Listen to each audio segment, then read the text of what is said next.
wave, yes, teka lang ha. Okay, nandyan yung clear wave, nandyan pa rin naman yung Suyo and even the Granger, so they really can defend. Pero the thing is, kapag nagsabay-sabay yung mga lanes at yung mga skills ng TLAC, remember, ang kinopya pa ni Aizawa ngayon ay ultimate ng isang Suyo. So they plan to dive dito sa loob ng laban.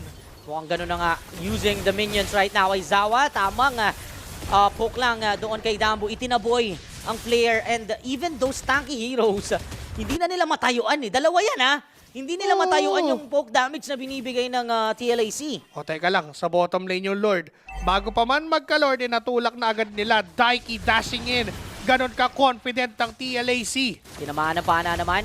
Etong si Ishkael, papasukin ni Dambu.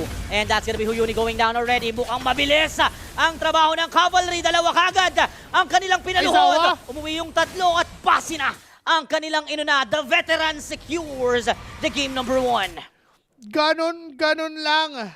Tupi, parang pagkakita nila dun sa Lord, parang yun yung naging naging Trojan horse ng